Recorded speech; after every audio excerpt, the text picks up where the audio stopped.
Bom dia a todos e obrigado por aguardarem. Sejam muito bem-vindos à videoconferência de divulgação dos resultados do quarto trimestre de 2025 do Açaí Atacadista. Destaco aqueles que precisarem de tradução simultânea, que temos essa ferramenta disponível na plataforma. Para isso, basta clicar no botão Interpretation, através do ícone do globo na parte inferior da tela, e escolher o seu idioma de preferência, português ou inglês. Informamos que esta videoconferência está sendo gravada e será disponibilizada no site de RI da companhia, no endereço ri.açaí.com.br, onde já se encontra disponível o release de resultados. Durante a apresentação da companhia, todos os participantes estarão com o microfone desabilitado e, em seguida, daremos início à sessão de perguntas e respostas. Para fazer perguntas, clique no ícone Q&A na parte inferior de sua tela e escreva o seu nome, empresa e idioma para entrar na fila. Ao ser anunciado, uma solicitação para ativar seu microfone aparecerá na tela. E então, você deve ativar o seu microfone para fazer perguntas. Orientamos que as perguntas sejam feitas todas de uma única vez. Ressaltamos que as informações contidas nesta apresentação e eventuais declarações que possam ser feitas durante a videoconferência, relativas às perspectivas de negócios, projeções e metas operacionais e financeiras do Açaí, constituem-se em crenças e premissas da administração da companhia, bem como informações atualmente disponíveis. Considerações futuras não são garantias de desempenho. Elas envolvem riscos, incertezas e premissas, pois se referem a eventos futuros e, portanto, dependem de circunstâncias que podem ou não ocorrer. Investidores devem compreender que condições econômicas gerais, condições de mercado e outros fatores operacionais podem afetar o desempenho futuro do Açaí e conduzir a resultados que diferem materialmente daqueles expressos em tais considerações futuras. Gostaria agora de passar a palavra para Gabriela Elu, diretora de Relações com Investidores. Olá, bom dia a todos e todas. Obrigada por participarem da nossa teleconferência de resultados do quarto TRI e do ano de 2025. Vou apresentar os executivos que estão presentes hoje. Belmiro Gomes, nosso CEO, Aymar Giglio Júnior, nosso CFO interino, Anderson Castilho, VP de Operações, Vlamir dos Anjos, VP Comercial e Logística, e Sandra Vicari, VP de Gestão de Gente e Sustentabilidade. Agora eu passo a palavra para o Belmiro para o início da apresentação. Belmiro. No mudo não vai. Obrigado, Gabi. Obrigado a todos e todos. Primeiro, peço desculpa, nós fizemos uma alteração no nosso cronograma de divulgação de resultado, que estava marcado, esse call para amanhã, inicialmente, mas a gente quis, poupar, dado que tem aí, antecede o carnaval, as viagens de carnaval de todo mundo, não tem nada a ver com o fato de ter sido uma sexta-feira 13. Mas vamos lá, falando sobre quarto trimestre, falando sobre 2025, A gente passa, por um TRI com alguns efeitos que a gente já vinha até sinalizando, e acho que é de conhecimento total do mercado, do ponto de vista de consumo e endividamento das famílias, Mas antes, acho que destacar o ambiente do quarto trimestre, falando sobre 2025, acho que reforçando, o quanto que a companhia está focada na redução da alavancagem, até em virtude do volume de taxa de juros que nós temos, a gente consegue, atingir o guidance que a gente tinha colocado para o mercado. Esse guidance ele ainda foi traçado no cenário de juros muito maior do que nós estamos sujeitos agora nesse momento, fechando a alavancagem em 2,56%. Volume total de vendas de 84,7 bi no ano, crescimento mesmas lojas de 2,6 e com abertura de 10 novas lojas. Com isso, a Açaí fechou 2025 com 312 lojas de operação.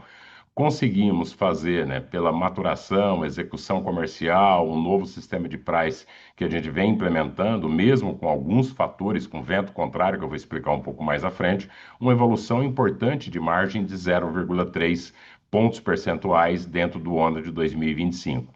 A despesa ela teve uma pressão, tem muitos projetos novos na companhia, a gente vai destacar pouco mais à frente. Na nossa visão, a gente entra num outro ciclo de mudança do cash and carry, do atacarejo, da própria proposta de valor do Açaí. Então, tem muita coisa nova para frente, com a expectativa de destravamento, de frentes que destravam valor e frentes que acrescem volume de venda, fidelização de cliente. E com isso, o EBITDA no ano fechou também com evolução de 0,2, uma margem de 5,8, né, com um volume de lucro líquido de 847 na visão pré-IFRS e 645 na visão pós-IFRS. Nós vamos explicar, vocês já devem ter visto no release, o impacto que nós tivemos na questão do impairment pela cisão que foi feita, né, da FIC. Falando sobre o ambiente do quarto trimestre, o que a gente viu dentro desse quarto trimestre, a gente tem um movimento muito incomum, né, de deflação simultânea em várias commodities ao mesmo tempo, né? Commodity, desde que o mundo é mundo, ela sobe o preço, desce preço, né? O barril de petróleo já teve a $10, $150, $70. Né? Então, normalmente, o que ocorre, né? A gente tem normalmente deflação em uma categoria, muitas vezes isso é comum acontecer, mas outra categoria, né, normalmente ela dá um efeito positivo. O que nós temos visto ao longo do quarto tri? Uma deflação persistente, né, em algumas categorias que tem alta representatividade para a população de baixa renda e tem alta representatividade para dentro do mix de cesta do atacarejo, uma vez que são produtos de baixo valor agregado. Normalmente, os produtores não entregam porta a porta nos supermercados, diferente, por exemplo, da líquida, diferente de limpeza e perfumaria. Commodity, normalmente, ele é o grande canal que abastece o atacarejo.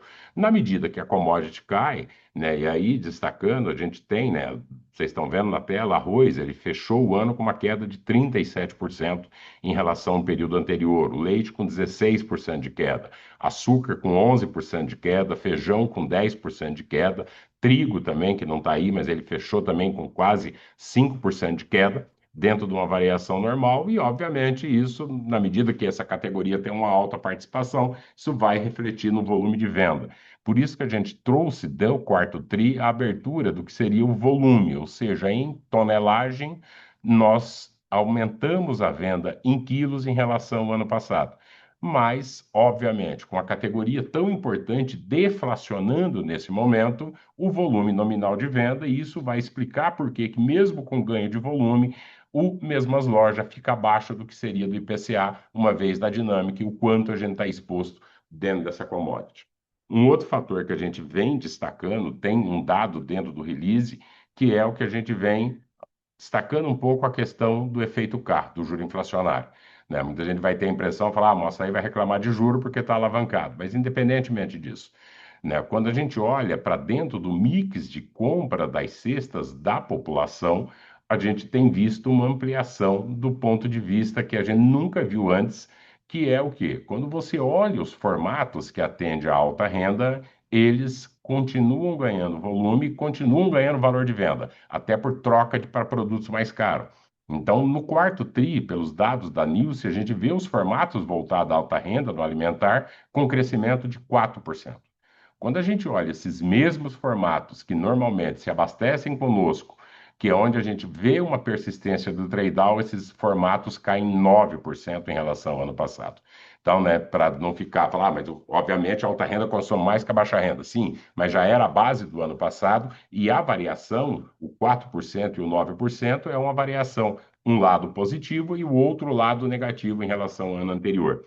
Então, a gente tem chamado isso de efeito K, na medida que o juro, parte dele acaba virando consumo, então o juro ele perde o juro alto, né, para conter a inflação, né, em parte da população ele perde o efeito navalha e aí começa a virar fermento, porque a gente percebe que boa parte do volume de juros obtido também está indo para consumo nesse momento. Então, hoje a gente tem 7 trilhões em renda fixa no Brasil, pelos dados da Ambima, né, recebendo, segundo, talvez um dos maiores juros real do mundo. Do outro lado, a gente tem a baixa renda, com 4 trilhões de dívida, pagando um juro extremamente elevado. Então, óbvio que isso influencia também dentro do pacote de quem está mais sujeito à baixa renda. O EBITDA do quarto tri, ele ficou estável em relação ao ano anterior, teve uma variação negativa, né, dado esse volume de deflação de commodities, com margem de 6,3%. Zé, avançar para o próximo slide.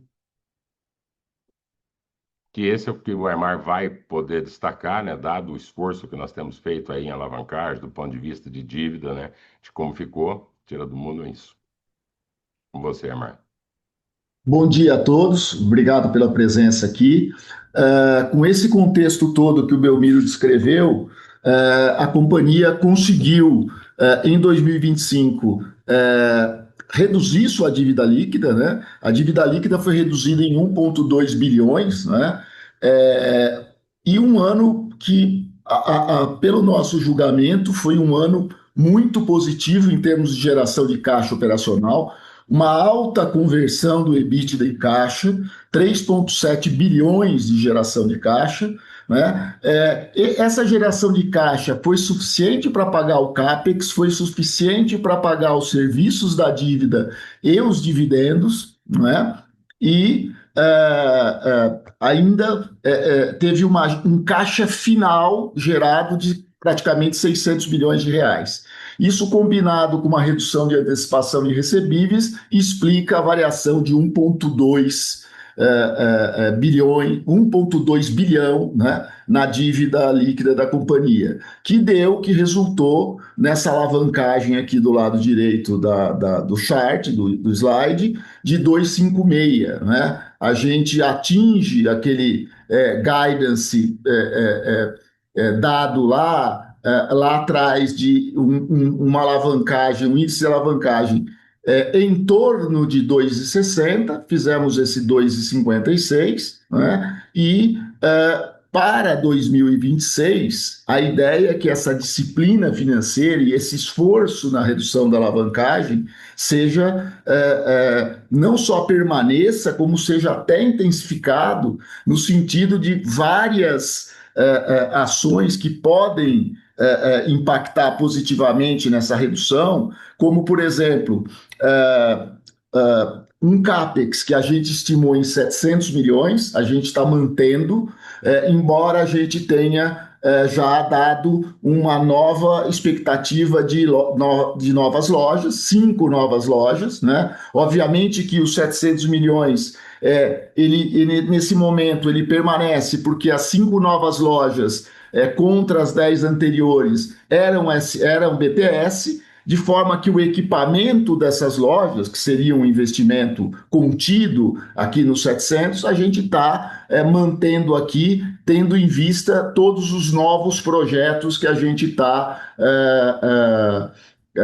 priorizando para 2026. Então, permanecemos com o valor de 700 milhões, mas temos também a possibilidade de revisões no portfólio e monetização de ativos. Quando uma empresa atinge o nosso tamanho e a nossa quantidade de 312 lojas, a gente pode e deve começar ter a tarefa contínua de revisar esse portfólio, de ver o que a gente pode alavancar nesse portfólio e, eventualmente, alguma monetização via SLB pode acontecer ao longo de 2026. Eu acho que, do ponto de vista de alavancagem de dívida, era as informações que a gente trouxe para vocês. O próximo. Perfeito. Belmiro. Pegando, né? Importante, né? Ponto que o Aymar coloca, né? Da parte da nossa alavancagem, né? Como ele falou, né? Então a gente deve olhar para o portfólio também.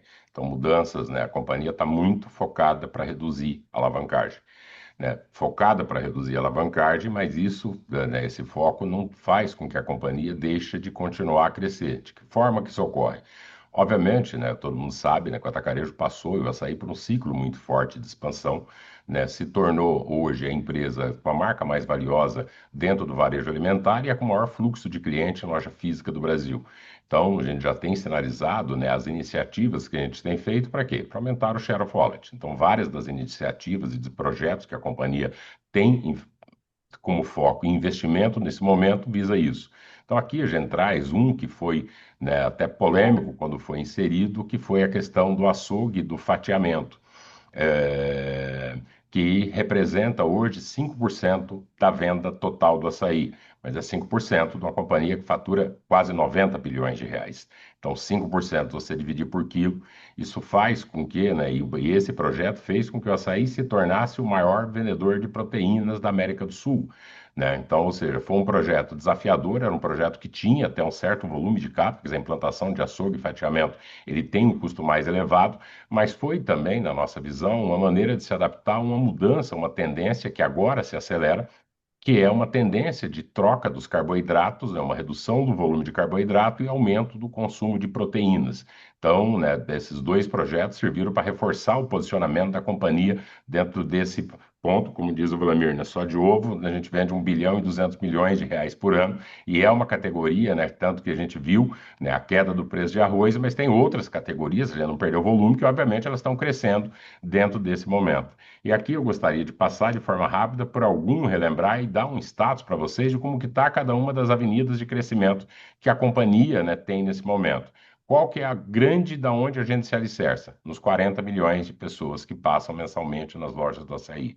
E que no quarto trimestre esse fluxo permaneceu totalmente estável. Então, indo para o primeiro ponto, pode passar o próximo slide.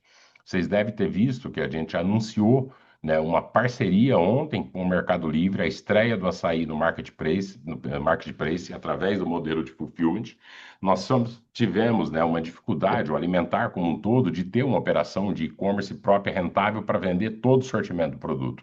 Mas existe hoje operadores, né, do ponto de vista de logística, muito mais eficiente, porque tem outras categorias e outros produtos. Então, essa parceria para nós é uma parceria importante. O açaí passa a ser o primeiro atacarejo dentro do Mercado Livre, né? São aproximadamente 400 SKUs que deverão ser trabalhados, né?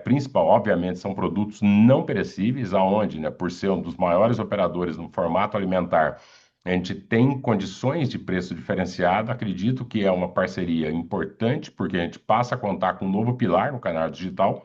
E para o Mercado Livre, ele passa também a ter preços competitivos na categoria supermercado. A gente deve evoluir essa parceria para outras frentes. Uma delas é o abastecimento da compra de uso e consumo das nossas lojas na plataforma do Mercado Livre, com o Mercado Livre fazendo a logística. Indiscutivelmente, o Mercado Livre hoje tem a melhor logística, a mais rápida logística do Brasil. Então, é uma parceria importante. Um outro canal que passa a ter uma aceleração são nossas parcerias com o Last Mile, né, destacando, né, no caso, a expansão da parceria com a iFood, que sai agora de 56 lojas. A gente deve estar com 100 lojas já dentro da plataforma do iFood até o final do primeiro trimestre. Em média, as lojas maduras, elas têm adicionado 3% de vendas adicionais. A gente trouxe o Amon, que junto com o Júlio está à frente desse projeto, né? E nós enxergamos ainda um potencial muito grande, até porque a marca açaí é muito forte, o cliente busca isso. Então, algumas otimizações no piso de loja estão sendo feitas. Além de uma ampliação do app Meu Açaí, que está hoje com 16 milhões de cadastros. Os clientes que estão no app, eles passam a contar com preço diferenciado, oferta diferenciada, né, uma frequência quase que 61% maior de quem não está no app e gasta 40% a mais. Pode avançar para a próxima página. A outra iniciativa, né, que aqui é uma forma de replicar, que a gente trouxe, né, em alguns oportunidades anteriores, a questão, por exemplo, do pneu, que o Açaí se tornou um dos maiores vendedores de pneu do Brasil, que aí quando você olha para esse fluxo de 40 milhões de pessoas, óbvio que a gente tem buscado aumentar o share of wallet. Então, o projeto de In-N-Out, o que é o In-N-Out? Que, a bem da verdade, é replicar o que a Costco faz muito bem nos Estados Unidos, que é ter um produto com preço imbatível em relação ao mercado. Esse produto não é que ele entra no sortimento regular, ele vai ter hoje e provavelmente se o cliente vir daqui um mês ou 2 meses, ele não vai ter amanhã. A gente trouxe 2 exemplos, né? Um que é um refrigerador da Philco, que está à venda hoje, né? Se alguém for na loja da Anhanguera, for na João Dias, ele está lá, por apenas R$ 3.599, um side by side de 486 litros. Só nós vamos ter esse modelo de produto. Compramos uma quantidade bem relevante, é um preço abaixo do que você encontra na internet ou qualquer outro canal para caracterizar uma venda de oportunidade. As motos elétricas, a gente fez um piloto em 20 lojas, para que vocês tenham ideia. Em 60 dias, em 20 lojas, nós vendemos mais de 1.000 unidades desse produto. E aí uma série de outros itens agora vão entrar, televisores, por exemplo, para a Copa do Mundo, né? E aqui é replicar dentro da realidade brasileira um pouco o que a gente vê lá fora nos Estados Unidos. Por que eu estou citando a Costco? A gente lembra no projeto do açougue ou em outros projetos que o fato de a gente ter colocado serviço, muita gente olhou e falou: ah, mas está virando um hipermercado. Né? Interessante que, né? Qual é a operação de referência do mundo de atacarejo? Provavelmente seja a operação americana da Costco, que vende a geladeira, que vende a moto, que vende joia, que vende Rolex, e ninguém chama de hipermercado. O fato de estar colocando produtos duráveis e itens de oportunidade não significa que haja uma mudança. Simplesmente, na nossa visão, isso é uma evolução. Por quê? Potencial de venda tem. Nós já temos o custo fixo da maioria das lojas. O incremento dessa outra linha de produtos, ela deve ajudar no nosso fluxo, marcar o posicionamento da companhia em termos de preço baixo e, na nossa visão, tem bastante potencial de venda aqui dentro. A gente deve ver resultados bem interessantes. A gente vai trazer isso trimestre por trimestre ao longo de 2026. Pode avançar para o próximo slide. Outra frente importante que ganha tração, marca própria. O Sérgio Leite, né, junto com a Loiane a gente trouxe do mercado uma pessoa com bastante expertise, né, dentro da operação da marca própria. A gente passa a contar com a marca, né, Chefe, que era uma marca já existente, uma marca exclusiva, além da Econobom, que não está aqui, mas é um produto de primeiro preço, e a gente passa a usar a marca Açaí, né, numa série de categorias de produtos. A gente espera ter aproximadamente 200 SKUs com uma boa penetração até o final de 26, são itens importantes, né? A marca Açaí mesmo, ela começa agora no primeiro trimestre. Qual que é o objetivo desse projeto? Primeiro, se a gente viu que uma boa parte do nosso cliente está buscando preço baixo, mas é óbvio que ele está buscando preço baixo, está fazendo trade-down, mas ele quer continuar a ter qualidade. Então, é ter um produto similar à marca líder, um preço mais baixo, mais competitivo. O objetivo também é que a gente tenha uma categoria com um nível de LP, com um nível de margem maior. Né? Sempre, né, havia uma dificuldade, né, para você na marca própria no Brasil, você precisa ter um volume muito alto e um adensamento muito pesado, que é o que hoje a gente tem, por exemplo, em algumas praças, né, dentro, por exemplo, da Grande São Paulo, nós temos 60% de penetração nos domicílios, são lojas próximas com baixo custo para o fornecedor entregar. E se espera também que com a entrada dos produtos de marca própria, a gente também consiga melhorar até nossas próprias condições comerciais com as grandes indústrias, porque elas passam a ter mais um concorrente dentro do ponto de venda. Então, é um projeto bem importante que segue em ritmo acelerado. Pode avançar para a próxima página, próximo projeto. O outro projeto, para dar uma visão para vocês, é o projeto, que acho que já é também de conhecimento de todo mundo, que ele divide-se em duas frentes. Uma frente que a gente já vai estar agora, startou no primeiro trimestre, que é um espaço, né, um foco e um espaço criado especificamente para produtos de suplementos, creatina, pré-treino, a parte de whey, bebida láctea, barrinha proteica. Essa primeira fase ele implanta-se em 93 lojas, acompanhando o que a gente tem visto, uma aceleração da tendência de mudança de hábitos, de maior busca por saudabilidade. Provavelmente os análogos de GLP-1 deram uma impulsionada no movimento que a gente já vinha observando e, obviamente, nós temos que nos antecipar esse movimento e se ajustar às demandas do cliente. Então, é um projeto importante do que a gente tem chamado de Mundo Saúde. Enquanto isso, a gente avança já no piloto também das farmácias. Serão 25 lojas que elas vão estar implantadas em funcionamento até julho agora de 2026. Esse é um piloto porque a parte de sistemas, né, ele é bem diferente do que a gente opera hoje. A gente está com um time bem dedicado, certo? Também trouxe uma pessoa muito especialista também para cuidar desse projeto também. E nessa primeira fase, essas lojas vão estar implantadas convivendo com a área de loja. Nós ainda estamos discutindo a aprovação para poder ter acesso para dentro da mesma loja. Então, elas vão estar na entrada, coexistindo com o espaço de loja, mas com porta específica, conforme a legislação atual. Né? Na medida que a gente avança, a expectativa, né, dado que o projeto passou no Senado e ele deve passar na Câmara dos Deputados, a gente simplesmente altera esse layout para que o cliente também de dentro da loja ele possa ter acesso, né? É mais uma categoria importante. De novo, assim como in-and-out, custo fixo, aluguel, PTU, já está lá. Né? O EBITDA, obviamente, quando a gente pega para aluguel, é a nossa despesa mais fixa que tem. A maioria dos contratos nossos são contratos de valor fixo. Né? Então, são corrigidos pelo IPCA, se o IPCA sobe, nossa venda, a inflação interna fica em 0,9. Né? Então, agregar mais venda, né, otimizando espaço, para nós é algo importante e aumenta o share of wallet também. Pode avançar para o próximo slide. Aqui eu queria voltar, porque acho que ninguém mais especialista daqui dentro do time da companhia para explicar a transação da FIC, né, de forma rápida, mas conseguir passar, né, a gente já teve, né, diversas oportunidades, né, acho que esse tema, só um ponto, né, esse tema da FIC, que eu vou pedir para quem tiver depois pergunta, como são um tema, acho que mais difícil, esse tema e um que a gente destacou no release, que é um crédito fiscal da bebida fria, se possível, para procurar a nossa área de RI, né, depois, porque tem, por exemplo, a pessoa do tributário com mais capacidade para dar mais explicações de forma, de curva, de monetização, né? Acho que nesses dois temas a gente pede depois para concentrar as perguntas direto com o RI. Obrigado, Belmiro. Isso aqui é só um pano de fundo para explicar o porquê da transação da FIC e para a gente entrar na nossa próxima iniciativa aqui, que é o desenvolvimento dos serviços financeiros.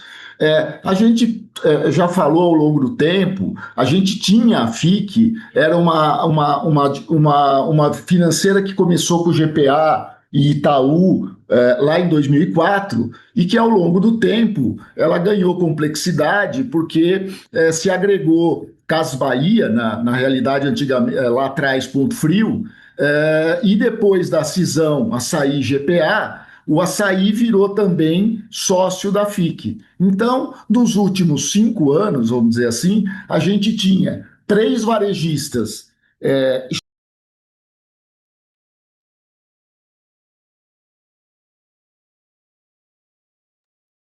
Mar, entrou no mudo. Entrou, desculpa. A gente tinha esses 3 varejistas, cada um com um modelo de negócio diferente, cada um num momento diferente, e o próprio sócio Itaú, que também não estava lá entusiasmado com esse desenho dessa sociedade que tinha perdido uma essência mais dinâmica ao longo desse tempo todo, né? Então, a gente já vinha há bastante tempo conversando, todos os sócios concordaram e a gente anunciou uma cisão da FIC que deve ser aprovada até junho, a gente espera que aconteça antes, pelo Banco Central, e essa cisão da FIC, ela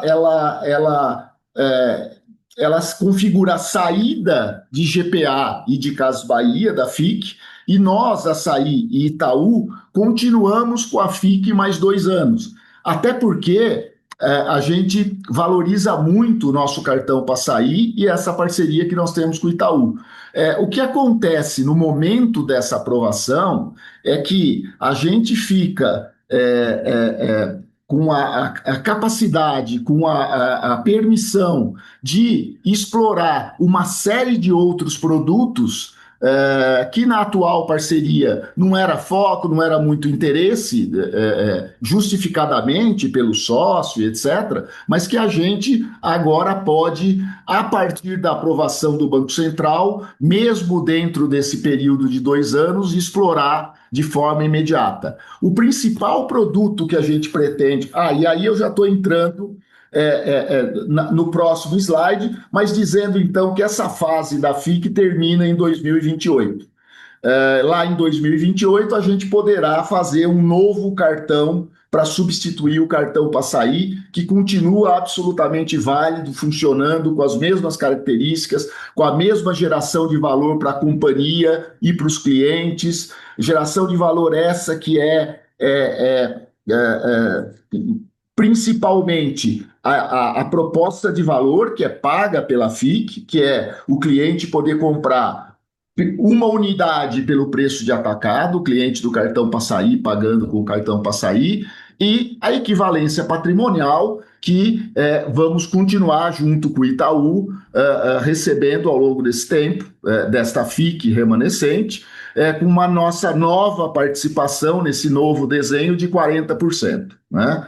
Então, isso. Então, a partir agora da aprovação do Banco Central, já mostrando para vocês os novos produtos que a gente pretende explorar rapidamente. O principal é o cartão Private Label. O cartão Private Label, ele vem complementar a existência do nosso cartão co-branded Passaí, porque ele vai poder penetrar em clientes de menor poder aquisitivo, não é? E também na pessoa jurídica. A pessoa jurídica que muitas vezes se comporta e se confunde com a pessoa física dona do pequeno empreendimento, ela é muito propensa a ter o uso desse cartão Private Label. A gente tem visto as experiências dos nossos concorrentes regionais, todos eles com private label muito bem sucedidos e que mostram a aderência desse tipo de modelo closed loop de cartão para esse tipo de clientes também. Então a gente está com uma expectativa muito grande de geração de resultado, inclusive com esse produto já nesses primeiros anos. Ele, de novo, é um produto complementar àquele outro que a gente já tem na FIC, que é o Passaí, que é um produto também que gera muito valor, mas está mais voltado para uma parcela menor dos nossos clientes, pessoa física, talvez uns 20% dos nossos clientes consiga se servir e estar nesse cartão. Então, o Private Label vai ter um papel muito importante. Esse cartão, a depender aqui da parceria ou do contrato que a gente for desenvolver a partir da aprovação da cisão pelo Banco Central, ele pode estar funcionando, deverá estar funcionando até o final do ano. Os outros produtos que a gente está contando aqui, a gente tem muita expectativa também, porque a gente tem 44 milhões de clientes circulando nas nossas lojas todos os meses. E as empresas que operam e que já vendem e têm parcerias nesses outros produtos, elas sempre foram e sempre ficaram muito interessadas em abrir esse canal conosco. A partir da aprovação, nós poderemos fazer parcerias com essas empresas desses ramos e a expectativa é que a gente tenha um volume muito importante de geração de despesas, de receitas financeiras.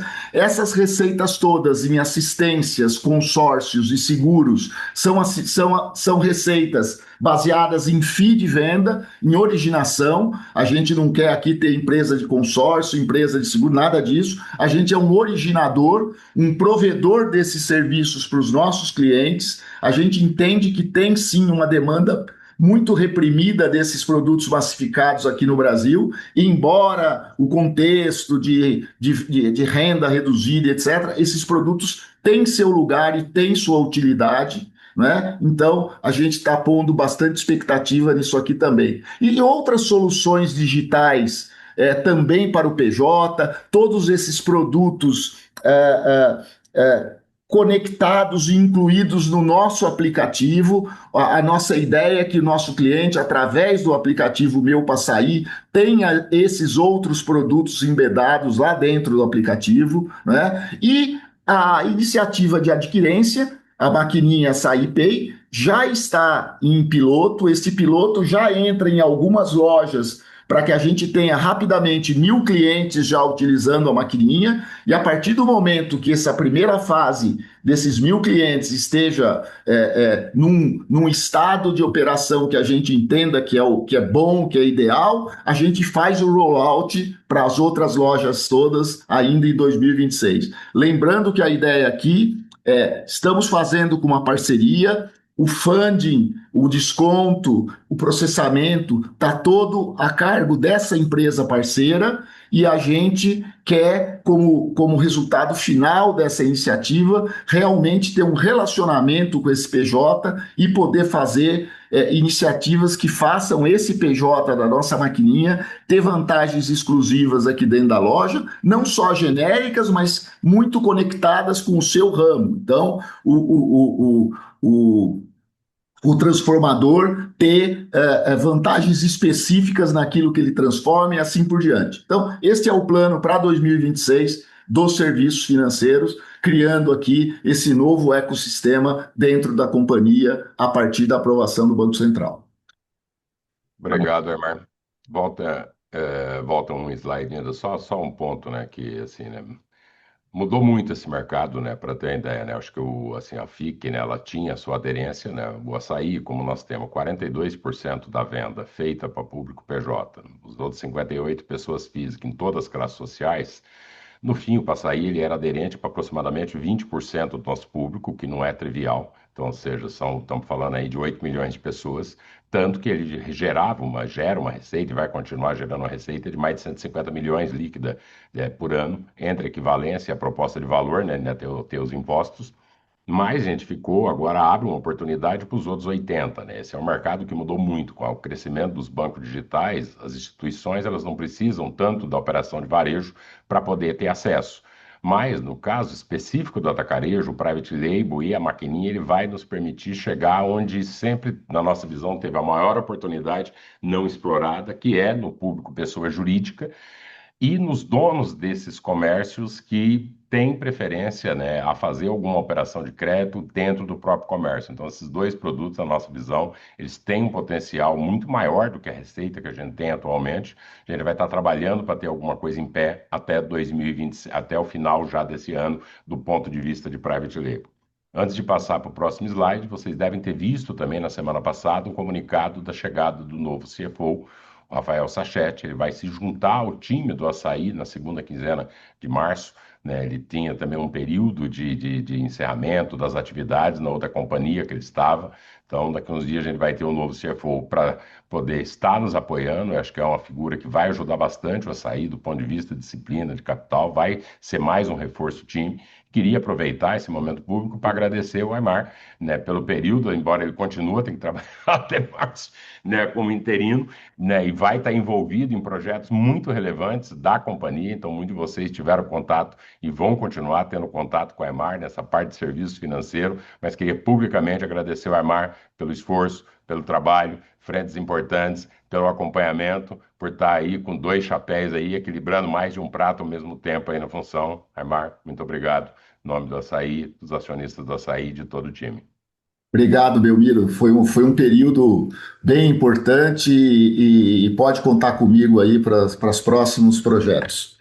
Ok, o Aimar, ele não pode ir embora antes da dívida terminar, né? Toda ela. Isso. Vamos lá, próximo slide. A gente falou sobre várias frentes, sobre várias iniciativas, a gente tinha bastante, está gastando um pouco mais de tempo do que a gente tinha esperado, mas existe, né, do ponto de vista, né, acho que um ponto de reforço é o quê? Nós somos um negócio de custo baixo. Quando vocês vêem, nós temos novas iniciativas, é o que a gente olha, né?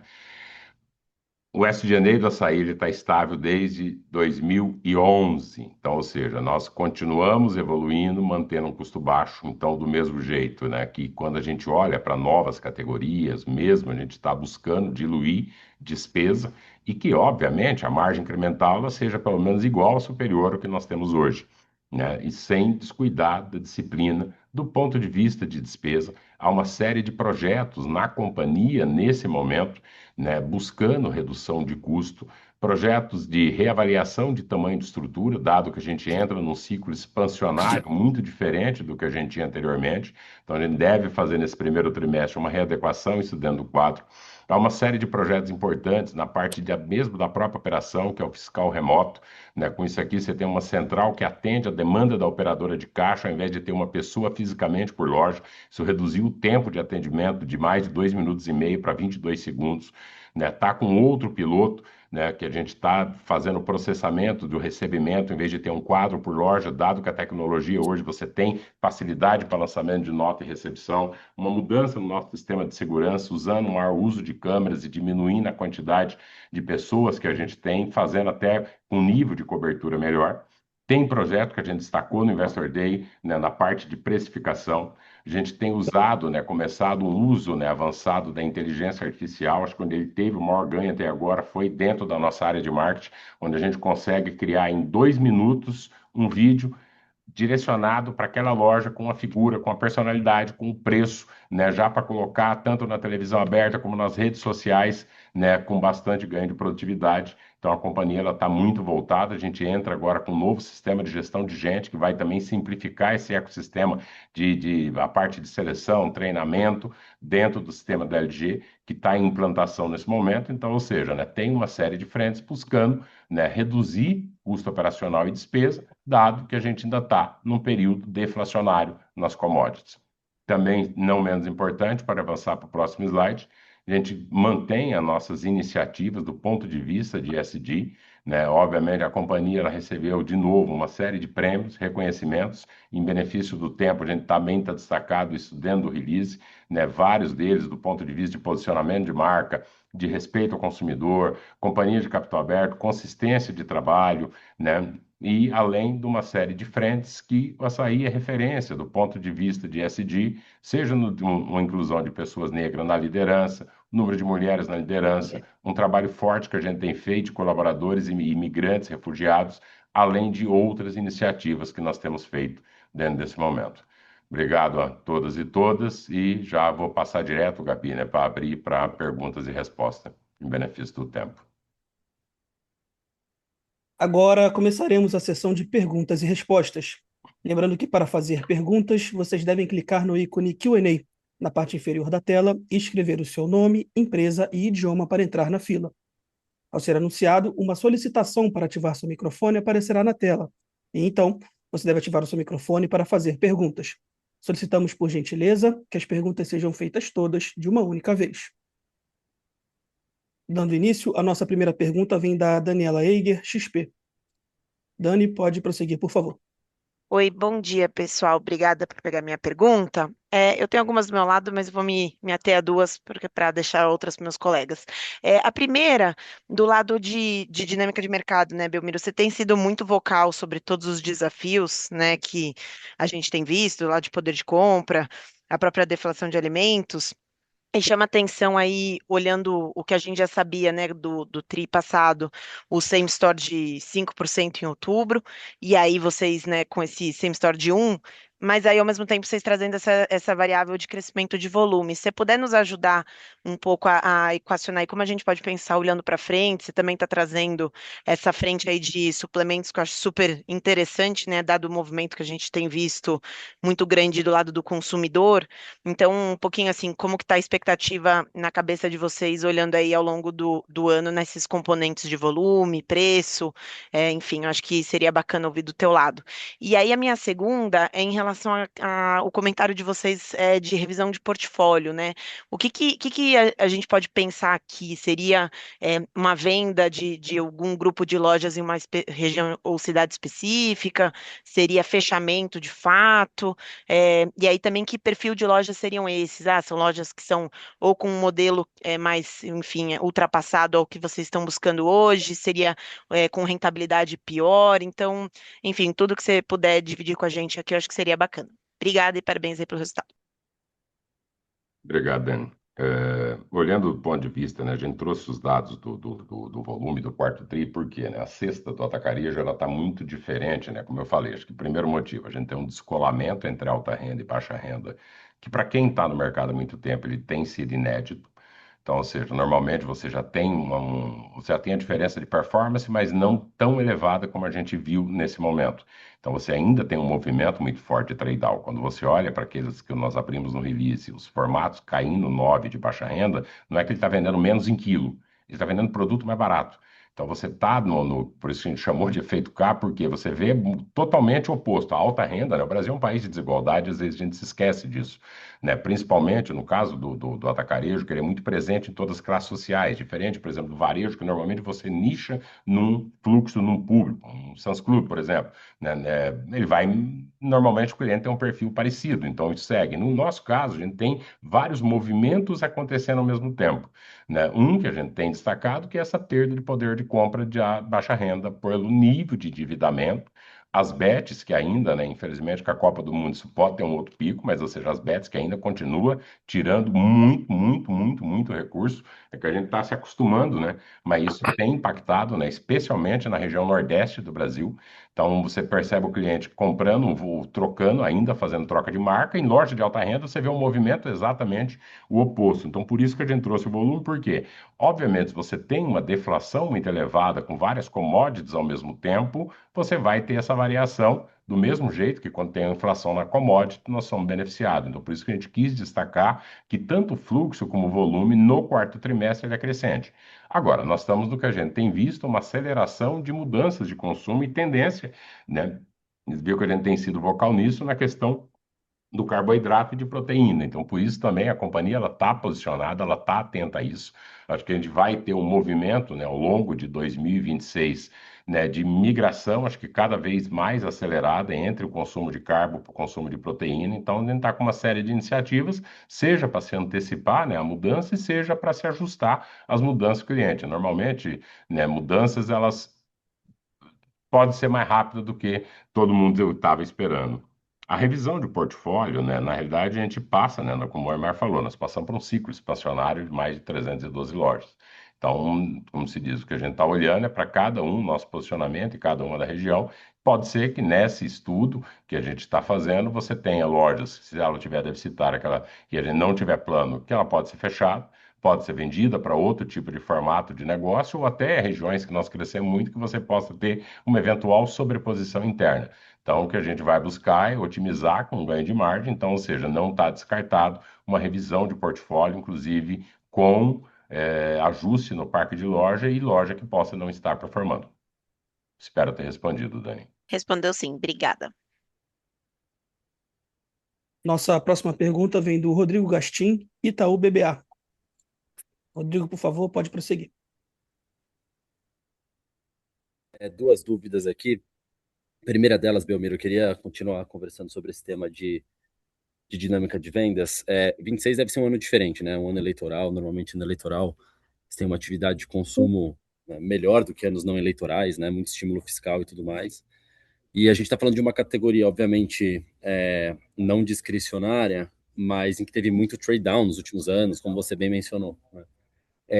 E olhando o perfil, né, especialmente extensão de R e tudo mais, a gente vê que é um benefício que vai pegar muitas regiões onde vocês atuam, né, Belmiro? Então, queria entender do seu lado, quando você olha, obviamente, para todos esses desafios né, de venda dos últimos trimestres, né? Mas com o ano de 26, você vai ter mais dinheiro na economia, especialmente para regiões onde vocês atuam e para o perfil de renda em que vocês também atuam bastante, como é que você equaciona essa variável dentro do seu orçamento ou da sua perspectiva de venda para o ano? E aí, eventualmente, você já viu alguma coisa nesses primeiros 45 dias aí de 26, tá? Essa é a primeira pergunta. E a segunda, eu sei, Belmiro, que você pediu para a gente não conversar sobre detalhes aqui da questão lá do crédito fiscal, eu também não quero entrar no detalhe disso, é que dada a relevância do tema, eu só acho importante perguntar uma única coisa, assim, se vocês enxergam isso de maneira recorrente, tá? Tão simples quanto isso, ou seja, se vocês tiveram esse reconhecimento, né, ou terão esse reconhecimento ao longo do tempo, se vocês acreditam que isso é algo que, na percepção de vocês, vocês conseguem continuar capturando via menor custo ao longo dos próximos trimestres. Acho que eu só queria, enfim, até a essa parte da pergunta, porque eu acho que é bem relevante. São essas duas. Obrigado, pessoal. Obrigado, Rodrigo. Indo de trás para frente, né? Na realidade, não é que não podia perguntar, é que, na realidade, assim, né? Como é um tema, obviamente, né? Tem duas coisas certas na vida, a morte e os impostos, mas no Brasil o imposto é um complexo. Então, por isso, como ele é um tema que acho que ele pode ser até melhor respondido do ponto de vista de detalhe pelo time tributário, né? Que vai estar, né? Senão a gente vai alongar. Mas, assim, na prática, assim, o que a gente fez? A gente registrou um ativo contingente, ou seja, não está no balanço. O ativo contingente provavelmente é um futuro ativo, ele vai virar resultado na medida que a gente consiga-se monetizar. Então, hoje o que a gente tem é um valor estimado de pelo menos 1,5 bilhões nesse tema. Ainda a gente segue avaliando os próximos anos, mas, assim, coincidentemente, ele vai ter uma mudança em 2027 do PIS e COFINS para novo imposto pela reforma tributária. Então, o que se dá para ter nesse momento é que sim, ele será pelo menos até 26, né? E aí olharemos para 27, que aí a partir de 28 você tem um novo imposto, então provavelmente ele deixaria de ter. Então ele vai ter recorrência pela base geradora dos itens que vende, que estão incluídos nessa categoria, mas a apropriação e resultado não tem a ver com isso. Ele aí tem a ver com a capacidade da gente transformar em caixa. Como ele é um ativo incerto, as regras contábeis fazem com que você só leva resultado quando você tiver a certeza de que isso virou caixa. Então, na medida que virou caixa, você vai transformar em resultado. Ainda é um tema que depois, se puder, procurar, porque assim, né, a gente vai estar com o time tributário até mais próximo, né, para poder dar explicações maiores sobre esse tema. Expectativa é que isso seja monetizado dentro de 2 anos, olhando para a curva, caso não tenha nenhuma mudança legal nesse período. Sobre a questão de renda, né? O que a gente viu, né? Obviamente, sim, é um ano de Copa do Mundo, acho que tem um ano eleitoral que deve ter injeção de dinheiro no mercado, seja via programas ou mesmo a isenção do imposto de renda. A gente não viu esse efeito ainda, até porque janeiro, né? A gente viu ainda um aumento do endividamento. A cautela que se tem é porque, né? Dois fenômenos, né? Um que talvez seja antigo, mas que ele está dolorido, que é o nível de famílias endividadas. Na medida que o juro se persistiu por tempo maior, talvez, do que fosse necessário, Quando você olha, você vê ainda uma parcela de muito endividado e o consignado acabou sendo mais um empurrão no aumento de endividamento, né? Muitas pessoas tiveram seus pagamentos zerados, porque várias companhias já tinham até programas de concessão de crédito. Então, tem um serviço de dívida a ser pago que preocupa para ver o quanto isso vai se transformar, mas dito isso, é um ano de expectativa positiva. Acho que tirando essa variação das commodities, porque o arroz não vai ficar, o arroz nessa queda que eu falei de 36%, para você ter uma ideia do que significa, tem arroz de 5 quilos a R$ 12 no mercado. Isso não vai ficar para sempre. Por mais que você tenha, né, para ter uma ideia, saca ao produtor chegou a ser pago 53, você não tem um custo de produção de R$ 75.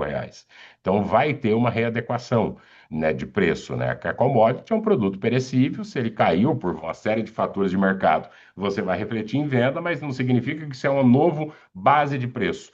Então, acho que até mais do que a captura do imposto de renda, se o arroz de 12, ele volta minimamente para compor o custo do produtor, você já tem um adicional de venda importante. Isso do mesmo jeito vale para o arroz, vale para o feijão, vale para o açúcar. Por quê? Porque é um movimento que se ajusta por área plantada. Muito provável que a redução de área vai ser muito grande no próximo ano, pelo preço que o produtor acabou recebendo pela saca. Espero ter respondido as duas perguntas, Rodrigo.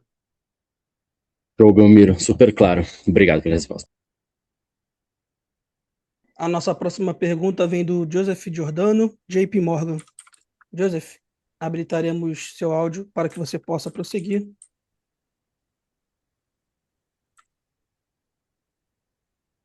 Parece que o Joseph saiu da lista, então, prosseguindo, a nossa próxima pergunta vem do João Soares, Citi. João, pode prosseguir, por favor. Bom dia, pessoal. Obrigado aí pelo call. Eu queria entender um pouco, o Belmiro, só dois pontos aqui. Em relação a, né, manter o guidance de CAPEX e com lojas a menos, o que a gente deveria imaginar em termos de o que é build to suit, né? Como é que vocês vão fazer essas aberturas, ou se vai ter um pouco mais de CAPEX de manutenção? Se puder elaborar um pouquinho o casamento desses dois pontos. E também sobre a expansão, assim, dado que vocês estão, né, conseguindo fazer os seus leaseback, estão entregando guidance, né, tem essa própria frente aí de monetização de crédito tributário, é, assim, parece que o balanço permite você manter um ritmo de expansão consistente, né? Então, assim, queria entender se tem um aspecto aqui mais estratégico, que as praças, enfim, estão um pouco mais desafiadoras para abrir novas lojas. Enfim, queria entender um pouco se tem algo fora do âmbito balanço aí que poderia ter levado a essa revisão. Obrigado. Obrigado, João. Acho que assim, a incerteza da queda do juro, porque assim, são 2, 3 anos seguidos onde a gente tinha uma estimativa, e mesmo você pegando o boletim Focus, que acabou não se materializando. Para que tenha uma ideia, o guidance de 2,6, acho que quando ele foi feito, salvo engano da minha parte, a expectativa era da aterrissagem de juros Selic a 12,5 no final de 25, continua fechando a 15. Então você tem outros componentes que até a gente conseguir reduzir mais a alavancagem, a gente tem cautela na expansão, que são investimentos, né, mais elevados, né? Então, o que nós fizemos foi postergar alguns projetos importantes que nós temos. Então, o que a gente vai inaugurar esse ano são projetos todos no estado de São Paulo, onde a marca é mais forte, o ramp-up das lojas são mais elevados. Ao mesmo tempo que a gente executa, seja essa revisão de portfólio, e seja essas mudanças de novos negócios que a gente está colocando dentro do modelo atual. Então, ou seja, né, o objetivo nosso é ter as 25 farmácias até julho, mas a depender, se puder, eu vou ter 100 até o final do ano, até para poder ter velocidade e ganho de escala. Por que o CAPEX ainda está mantido, né? Acho que a gente tem um pouco também de carry-over, você viu que o CAPEX do ano passado ficou menor, não tem um aumento, né? Acho que tem a manutenção do investimento em manutenção e tem também uma frente para os novos projetos que a gente está. Então, a gente até ter uma visibilidade, pode ser até que a gente revise, mas ainda nesse momento a gente não tem condição de revisar, por isso a gente manteve o número de 700 milhões, porque vão ter coisas que vão reduzir.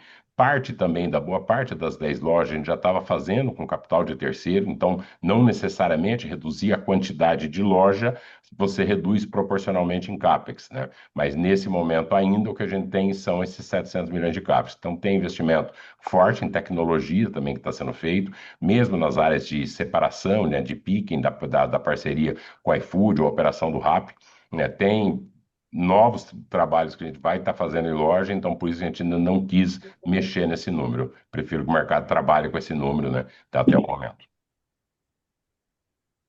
Espero ter respondido, João.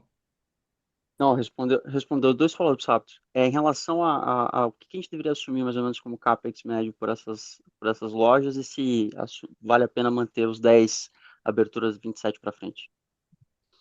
A gente não está abrindo até ter uma visão, mas seja dessa do CAPEX médio, porque daí já tem 3 projetos que são feitos em build suite e 2 com capital próprio. Pode ser, a gente definiu as 5, mas pode ser que ainda mude esse parque, que a gente está olhando também para a curva de rampa e, obviamente, as licenças legais, e pode ser que ainda haja uma troca de qual projeto. Por isso que se falar nesse momento, a gente deve ter uma visão mais clara disso agora no começo de março, uma vez que tem uma questão também legal de aprovação, então, do parque que a gente não tem ainda totalmente certeza de quais serão as 5. Perfeito, obrigado. Dando continuidade, agora sim, nossa pergunta vem do Joseph Giordano, JP Morgan. Joseph, pode prosseguir, por favor?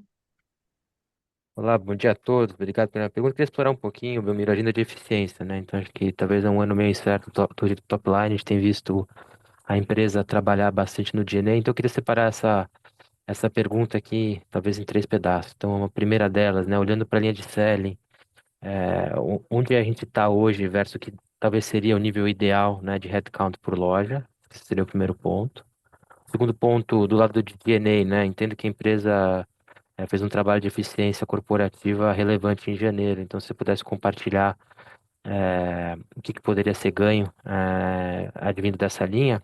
E, por último, explorar um pouquinho a disparidade entre a rentabilidade das lojas do legado, né, para 2022, onde a gente vê uma queda de margem talvez um pouquinho mais expressiva aqui, na ordem de 30, 40 bips, com as lojas de maturação. E tentar entender aqui se talvez a gente poderia pensar num ano mais difícil, né, onde a expansão fica um pouquinho menos regrada, se a gente poderia pensar em revisitar o parque de lojas. Obrigado. Obrigado, Joseph. Vamos ver se eu entendi assim, né? Porque tem diferença de performance do ponto de vista, né, de novo, as commodities. As lojas mais antigas, nossa, ou as que estão loja de periferia, elas têm uma participação maior em commodity. Então, se a commodity cai, ela é mais afetada, por exemplo, do que o parque de lojas do Extra, ou as lojas mais centrais, que tem um mix de produto diferente. E assim, aqui essa diferença, talvez ela não é tão óbvia, a gente trouxe um pouco mais de tinta no Investor Day, pegando até nominando categoria. Mas ela é gigantesca, entre lojas de alta renda, o exemplo que eu dei de Congonhas para Teotônio Vilela, na mesma avenida, da primeira loja para a última, é outro universo. O que vende numa é sabão líquido, no outro é sabão em pó, e ou seja, aí vai sucessivamente. Então o mix é diferente e elas são afetadas de forma diferente. É uma queda de 37% no arroz e 10% no feijão, que é a alimentação básica do brasileiro, arroz e feijão, não tem como. Para quem é grande vendedor desse produto, você não ser afetado, mas você não é afetado de forma uniforme. Então, obviamente, existe ainda, né, por que algumas cautelas nossas em relação ao primeiro tri? Como eu falei, o arroz não vai ficar doce para sempre, ele vai voltar de preço, assim como sempre já aconteceu, seja por um motivo, seja por outro motivo, por redução de área plantada, mas a gente não sabe ainda como é que ele persiste ao longo do primeiro trimestre, então por isso que algumas visões mais claras por ano, a gente vai esperar o primeiro tri para ter isso de forma mais clara. Né? Quando você olha, né, nós fizemos um movimento sim, importante, até dado nessa redução e expansão, projetos que foram terminados e outros projetos, a gente fez uma mudança dentro da parte administrativa, a gente fez uma redução de 4 agora em janeiro, né? São movimentos de readequação, de junção de área, mesmo também no piso de loja, os avanços que a gente destacou, né, ali em termos de self-checkout, que foi colocado, e outras também, a gente já fez uma readequação, né, em termos de headcounts por loja, né, para ter uma ideia, a gente virou o ano com mais de 92 mil funcionários, já tem um número bem menor do que isso hoje. Por outro lado, também estamos contratando em termos de pique. Mas a expectativa nossa, né, a companhia está posicionada, né, com as suas frentes, a gente está muito focado nas frentes de inovação para buscar venda nova. Né, mas a gente prefere, para ter uma visão mais clara, também ter os números do primeiro trimestre. Ainda vai entrar no carnaval, né? Ou seja, né, no Brasil as coisas começam depois do carnaval. Janeiro é um mês que tem muita conta de escola, IPVA, IPTU para tudo pagar, então você começa a ter uma leitura melhor sempre do mercado do ponto de vista de consumo, né, em março, né, agora para o final de fevereiro e março. Espero ter respondido, Joseph. Perfeito, obrigado, Belmiro. A nossa próxima pergunta vem da Irma Sgars, Goldman Sachs. Irma, por favor, pode prosseguir. Bom dia, obrigada. Obrigada a minha pergunta.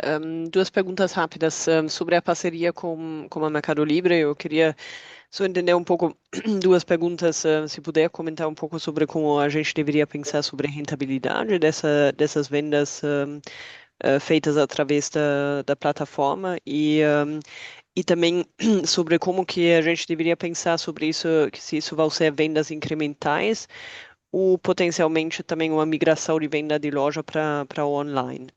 E como que vocês vão conseguir, talvez, fazer justamente essa análise, dado essas questões de identificar como que vocês vão identificar quem que está fazendo a venda, caso que não tem dados disponíveis, né? A segunda pergunta é sobre a estratégia de private label. Acho que você cita lá as duas marcas, Açaí e Chef, sendo usado para o private label. Eu queria só entender um pouco como a cabeça de vocês tem duas maneiras ou várias maneiras diferentes de executar a estratégia de private label, seja por uma marca guarda-chuva, que seria o caso do Açaí, e de certa forma também Chef, ou nomes de fantasia diferentes em cada produto, em cada SKU, que traz talvez menos alavancagem nessa promoção da marca própria, mas traz também um perfil de risco talvez mais separado, mais diversificado, caso que um ou outro SKU não funcione como consumidor. Então, eu queria só entender um pouco como que vocês pensam sobre essas duas estratégias. Não sei se ficou claro essa pergunta de private label, mas só essas duas. Obrigada. Obrigado, irmã. Assim, a gente também deve usar a marca Econobom para produtos de primeiro preço. Obviamente que o projeto ele começa agora e ele vai provavelmente sofrer bastante ajustes. Uhum. Né? Brasil ainda ele tem uma participação muito baixa de marca própria quando você compara para outros países do mundo. Acho que duas questões históricas no Brasil conspiraram para isso, como sempre: logística e impostos. Né? Você tem, né, a expectativa também da reforma tributária que você tenha uma uniformidade maior das cargas tributárias, porque hoje você tem muita marca regional forte com regimes especiais e tratamento tributário diferenciado. A questão da logística é que é muito difícil você produzir, principalmente produto de baixo valor agregado, igual nós vendemos, e conseguir transportar ele de São Paulo para Bahia e ainda chegar competitivo. Ele vai pagar mais imposto e vai pagar um frete elevado. Então, ou seja, na nossa visão, para que o projeto possa ter sucesso, primeiro, precisa ter um nível de adensamento e baixo custo logístico muito elevado. Então, hoje a gente tem um volume muito forte, você pega, tanto que o projeto está muito focado, não que ele vai ficar restrito a São Paulo e Rio de Janeiro, onde nós temos mais de 150 lojas num perímetro logístico muito baixo. E o volume que vai sair, algumas categorias, nós representamos 30%, 35%, 40% de tudo que a categoria vende nos dois estados. Então, por isso que a gente acredita que chegou o momento certo para poder entrar com a estratégia de marca própria. Né? O guarda-chuva de marca, obviamente, a gente vai usar a marca Açaí, como você falou, tem prós e contras, é uma marca muito querida pelo consumidor, então acho que deve dar uma aceleração. Por outro lado, obviamente, você não pode errar numa marca dessa, que não você pode contaminar outros produtos da categoria. Então a gente separou a marca Chef para, né, que era uma marca que já vinha sendo utilizada, mas ela ganha um foco maior em algumas categorias para dentro do público de food service, que é um público muito importante para nós. E a Econobom, que deve ficar com alguns produtos de primeiro preço, mas ela tem um foco um pouco mais à frente. O foco principal agora vai ser lançar os produtos com a marca Açaí. Então, como eu falei, o que a gente busca com esse projeto é ter uma melhoria de margem e um aumento de competição que a gente tem entre os nossos fornecedores. Sobre a parceria com o Meli, assim, nossa avaliação é que é uma venda incremental. Então, é uma migração. O cliente que ele compra na plataforma, mesmo jeito que a gente já viu com o iFood, que o cliente ele tem momentos de compra, muitas vezes até o mesmo cliente, mas ele tem momentos de compras diferentes, até momentos diferentes para algumas categorias. Aqui, normalmente, né, quando você pega o alimentar, Todo mundo fala ele como se fosse um único grupo de categoria. Na realidade, você tem categorias tão distintas dentro desse guarda-chuva alimentar, seja um produto de escolha, por causa de um tomate, um produto perecível, como simplesmente a reposição de um sabão, que você sabe exatamente o produto que vai chegar. Então, nossa visão é que ele seja incremental. Obviamente, né, o que nós negociamos com o Mercado Livre, a gente passa a ser o primeiro atacarejo, o objetivo é que a gente também mantenha nosso nível, que é preço baixo, para esse cliente, mas sem comprometer margem. Então, o objetivo, né, você tem visto que a gente tem feito uma busca para aumento de margem. O objetivo aí é ter mais um canal adicional e venda incremental para o açaí. Espero ter respondido, irmã. Perfeito, obrigada.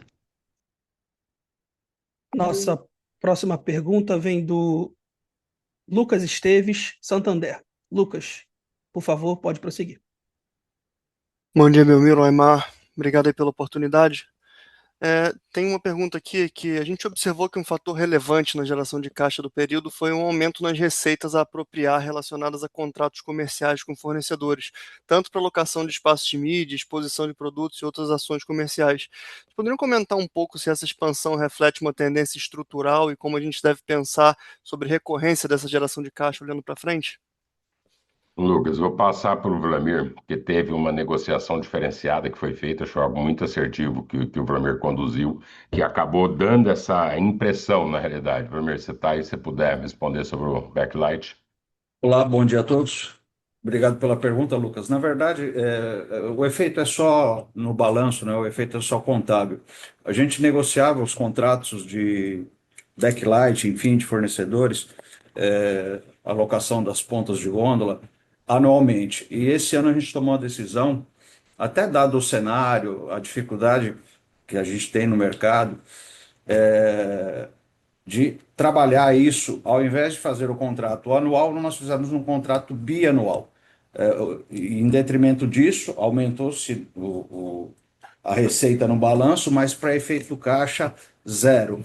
Ele vai ser computado durante ao longo dos 24 meses, conforme a gente vai recebendo essas verbas, ela vai entrando no resultado. Então, o efeito é só contábil, na verdade, o que a gente modificou foi, ao invés de vendermos o contrato que era anual, ele passou a ser bianual. Aí isso acabou refletindo em balanço, mas não tem mudança e nem perspectiva de alteração para frente. Provavelmente a gente deve manter essa prática em 2027, quando formos renovar. Provavelmente devemos manter bianual. Obviamente que isso lá à frente a gente vai entender se faz sentido também para nós e para o próprio fornecedor. Os fornecedores acataram e entenderam como um ponto positivo essa negociação bianual, com algumas contrapartidas que nós fizemos com os fornecedores. Então, basicamente, é só efeito balanço contábil, não tem efeito em caixa. Espero ter Perfeito, Vlamir. respondido, Lucas. Obrigado, tá claríssimo. Bom dia aí, obrigado pela oportunidade. Obrigado, uma correção importante. Eu vi aqui enquanto a gente estava, o Joseph Giordano escreveu créditos tributários bilionários salva o quarto tri fraco do açaí. O crédito não está no resultado, tá? Ele não está no resultado. Ele não está no resultado. Ele é simplesmente um ativo contingente, que, ou seja, ele só irá virar resultado. Ele só irá virar resultado na medida que ele for monetizado. Dado que a gente identificou, o procedimento contábil de registrar no ativo contingente é esse, que é o quê? Semente informar o mercado, mas ele não está no resultado, Joseph. Dando continuidade, a nossa próxima pergunta vem do Gustavo Fratini, Bank of America. Gustavo, por gentileza, pode prosseguir. Oi, bom dia, pessoal. Obrigado. Duas perguntas aqui do nosso lado. A primeira é como que a gente pensa em margem bruta daqui para frente, né? Acho que vocês mostraram ganhos muito impressionantes durante 2025, mas talvez algumas das principais alavancas agora sejam um pouco menores, né? Então, maturação de loja, expansão do serviço, e também tem toda, acho que a discussão do fim do ICMS-ST que prejudicou um pouco o crescimento, esse delta entre receita bruta e receita líquida, mas acabou ajudando um pouco na margem. E aí a segunda sobre despesa de G&A. apesar do selling, acho que está super bem controlado, o G&A vem aumentando bastante, acho que muito por conta desses novos projetos que acho que vão render bastante frutos. Mas como que a gente pensa daqui para frente, Belmiro? Especialmente talvez um phase-out das despesas agora que os projetos já estão mais desenvolvidos? Obrigado. Obviamente, assim, né? Porque eu falei, tem um pedaço que é a parte da deflação, que no fim, quando você deflaciona, você não dilui, mas a despesa continua. Custa o mesmo vender um pacote de arroz de R$ 30 com um pacote de arroz de R$ 12. Então, ou seja, né, isso não necessariamente você vai mexer no piso de loja e dispensar o repositor, porque o preço do arroz caiu. Então, existe um fenômeno que aí que ele é temporário. Na medida que essas commodities recuperem de preço e de uma forma ou de outra elas vão recuperar, então, ou seja, né, há sempre uma cautela que às vezes a gente vê que o mercado olha parecendo tudo para sempre, que agora é a nova tendência que vira. Não vai ficar R$ 12 o pacote. Né? Ele vai voltar a preço, mesmo por redução de área plantada, no equilíbrio da lei da oferta e da procura. Então, o que deve ter um efeito é preciso cautela, porque mesmo que você sofra um pouco em despesa nesse período, se ela é por esse motivo, um motivo identificado e reversível, para você não tomar a decisão errada da administração, principalmente na operação de loja. Teve, de fato, um aumento pelos novos projetos. Primeiro não tem jeito, primeiro se planta, depois se colhe. Né? Então, ou seja, primeiro se planta, depois se colhe, e não tem jeito. A gente está investindo em pessoas, capacitação na fase inicial, até que esses projetos reduzam nova venda. Da questão da expansão de margem, eu discordo, porque acho que assim, né? Primeiro, o projeto da marca própria, ele é o objetivo, já não está simplesmente por deixar bonita ou preencher álbum de figurinha com a marca sair. O objetivo de ter o produto de marca própria, a equipe que foi criada e tudo, é ter um ganho de margem. Né? Também há um avanço ainda dentro do nosso sistema de negociação comercial e avanço, né, de precificação que também nos permite fazer um ganho de margem também. Então, assim, e mesmo esses novos projetos, as vendas, se elas são adicionais, elas acabam também ajudando no final, na margem. Então, acho que assim, muito pelo contrário, a gente ainda vê e enxerga um mar de oportunidade muito grande pela frente, além, por exemplo, da parte de receitas financeiras. É claro, obrigado, Belmiro. Obrigado. Nossa próxima pergunta vem do Thales Granello, Safra. Thales, por gentileza, pode prosseguir.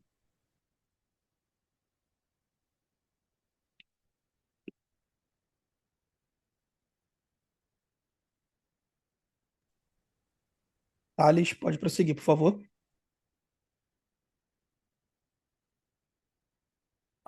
Pessoal, tá me escutando? Sim. Bom dia, pessoal. Bom dia, Belmiro. A minha primeira pergunta é sobre o parque de lojas.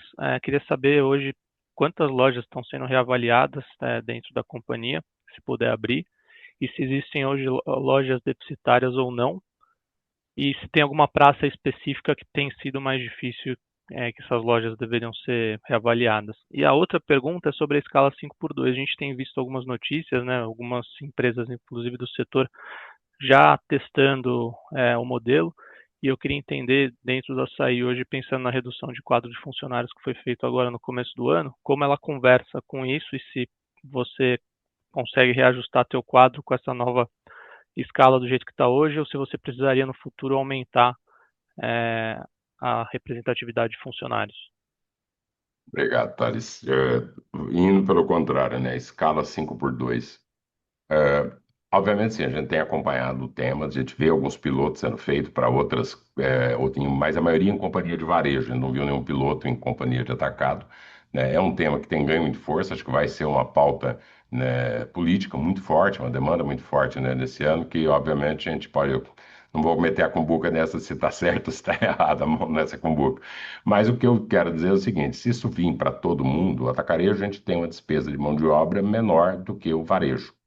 Né? Ou seja, normalmente 50% equivalência. Se impacta todo mundo, vai ser um impacto que ele vai se autoanular e deve reforçar ainda do ponto de vista, dado que a gente teria um impacto menor do atacarejo em relação ao próprio varejo. Se for uma mudança que passar, a gente vai se adequar a ela. Né? Talvez a gente tenha menos pressão do que o varejo, porque tem dias que assim, o ciclo de compra é bem diferente, né, de um formato para outro, mas obviamente, caso ele venha, a gente teria que aumentar, provavelmente 4, para poder fazer frente a essa alteração da escala. Do parque de loja, a gente deu essa primeira sinalizada, a gente ainda termina agora, né? Agora a gente fechou o resultado do ano e sai alocando loja a loja.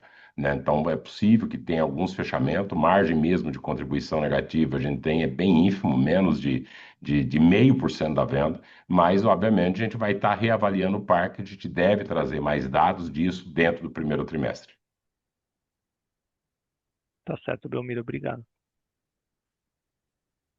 Continuando, vamos para a nossa última pergunta. Ela é uma pergunta em inglês e vem do Andrew Ruben, Morgan Stanley. Andrew, pode prosseguir.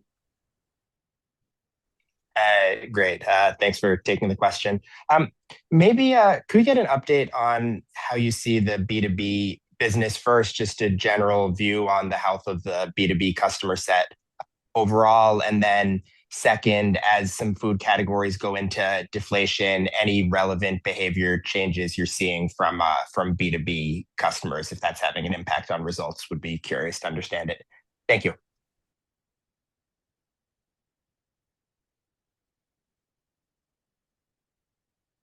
Obrigado, André. Pergunta bem interessante, porque, né, o comportamento desse cliente B2B ele é diferente do B2C. Então, imagina um comerciante que está vendo o arroz cair mês sobre mês. Ele reduz muito o volume de compra porque ele tem medo de perder dinheiro em cima do estoque dele, porque pode ser que ele não consiga revender. Então, a decisão de compra de quem vai revender é muito diferente de quem vai consumir. Então, no momento que você tem um aumento da inflação, normalmente você aumenta o volume. Quando você também tem uma deflação, você tem uma queda de volume nesse público, porque ele tem receio de formar estoque, porque ele tem acompanhado o preço, e acredite, nos itens básicos, cliente B2B, mesmo pequeno, ele acompanha bem. É um cliente que tem sido impactado pela falta de dinheiro da baixa renda, né? Então, ele tem comprado, como a gente fala, né, trabalhado com ciclo de estoque extremamente curto, tem uma demanda por crédito desse cliente, e no momento de queda de preço ou de troca, ele entra no que a gente chama de modo cauteloso. Tanto que, né, acho que teve em outros calls que o mercado não tinha expectativa que a gente aumentasse margem, né, mesmo no cenário de venda, porque tem algumas categorias que não adianta você reduzir preço, o cliente não vai, principalmente o B2B, aumentar a compra, porque ele tem receio do ciclo dele de estoque. Espero ter respondido a tua pergunta, André.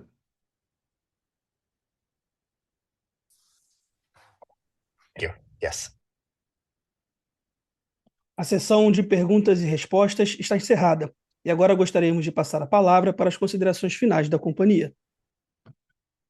Obrigado, acho que agradecer, né, o time, o Anderson, o Amir, Sandro, o Aymar, a Gabi, que está aí presente, né? Entra 2026, né, um ano que a gente tem, acho que uma expectativa, a ação está muito ligada a juros, né? Ou seja, né, aqui de uma expectativa da queda da taxa de juros, a gente tem olhado, né, talvez o fato de termos 40 milhões de pessoas passando todos os meses para a loja, a gente tem uma visão por classe social talvez única ou muito aprimorada, né, principalmente na categoria do alimentar.